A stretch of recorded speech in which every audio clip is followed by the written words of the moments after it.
આ છે સરકારી છાત્રાલય. ઘરથી દૂર રહેતા વિદ્યાર્થીઓનું બીજું ઘર.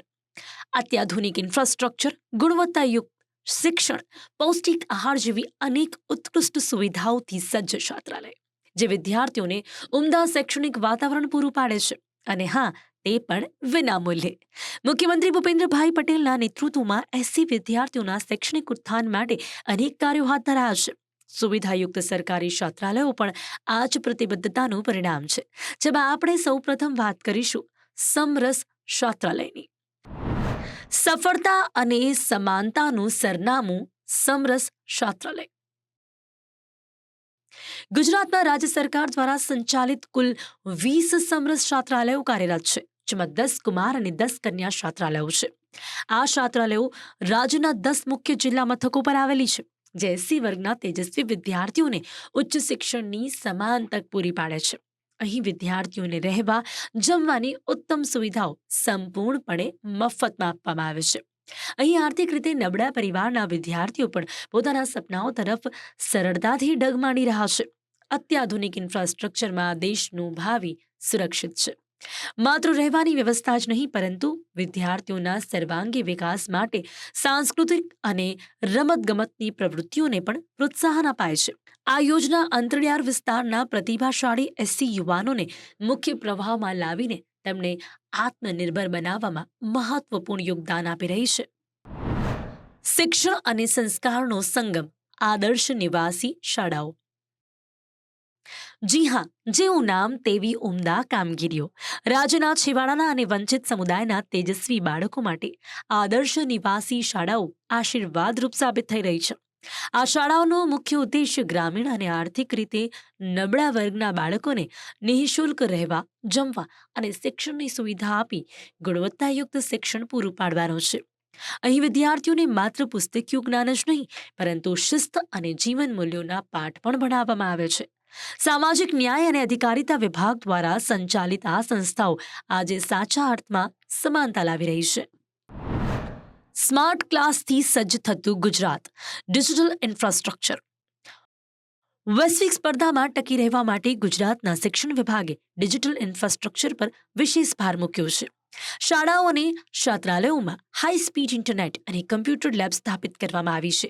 આ યોજનાનો હેતુ વિદ્યાર્થીઓને પરંપરાગત શિક્ષણના બદલે દ્રશ્ય શ્રાવ્ય માધ્યમથી અઘરા વિષયો સરળતાથી સમજાવવા સાથે વૈશ્વિક સ્પર્ધાઓ માટે નિપુણ બનાવવાનો છે. આ ડિજિટલ ક્રાંતિ ગુજરાતના શિક્ષણ જગતનો ચહેરો બદલી રહી છે. દિશાહીનતાથી સાચી દિશા તરફનું પ્રયાણ. Career counselling. કરિયર કાઉન્સેલિંગ વિદ્યાર્થીઓને મૂંઝવતા પ્રશ્નોનું સચોટ નિદાન. જી હા, રાજ્ય સરકાર દ્વારા એસસી વિદ્યાર્થીઓ ડિગ્રી મેળવ્યા બાદ મૂંઝવણમાં ન મુકાય તે માટે રાજ્ય સરકારે કરિયર કાઉન્સેલિંગ અને માર્ગદર્શન શિબિરોનું વ્યાપક આયોજન કર્યું છે. ધોરણ 10 અને 12 પછી કયા ક્ષેત્રમાં જવું તેની મૂંઝવણ દૂર કરવા માટે નિષ્ણાંતો દ્વારા વૈજ્ઞાનિક પદ્ધતિથી માર્ગદર્શન આપવામાં આવે છે. આ યોજનાનો મુખ્ય ઉદ્દેશ વિદ્યાર્થીઓની આંતરિક શક્તિઓને ઓળખી તેને યોગ્ય કારકિર્દી સાથે જોડવાનો છે.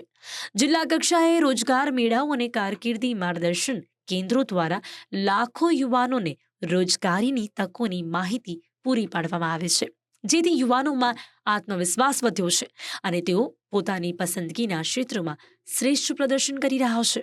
વડાપ્રધાનશ્રીના નેતૃત્વમાં દેશના યુવાનો માટે સરકારી નોકરીઓ ઉપરાંત ખાનગી જાહેર ક્ષેત્રોમાં પણ હર હાથ કો કામ, હર કામ કા સન્માનનો ધ્યેય સાકાર કરવા રોજગારના અવસરો ખુલ્યા છે.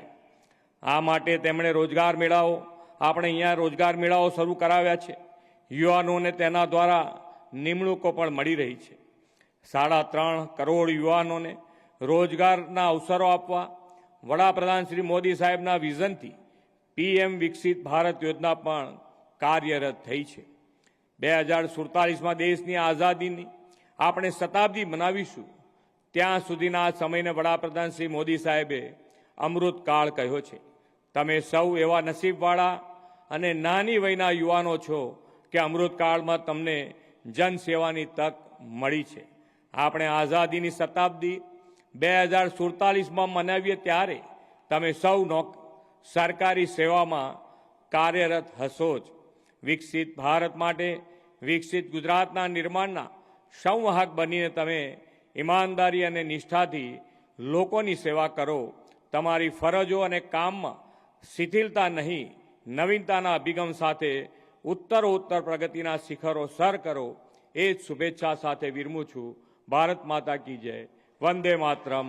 જય જય ગરવી ગુજરાત. તો આ છે રાજ્ય સરકારના એસસી વિદ્યાર્થીઓ માટેના શૈક્ષણિક વિકાસની સજ્જતા, જે આજે સુવિધાઓ થકી સમૃદ્ધિનું ઉત્કૃષ્ટ ઉદાહરણ સાબિત થઈ રહી છે.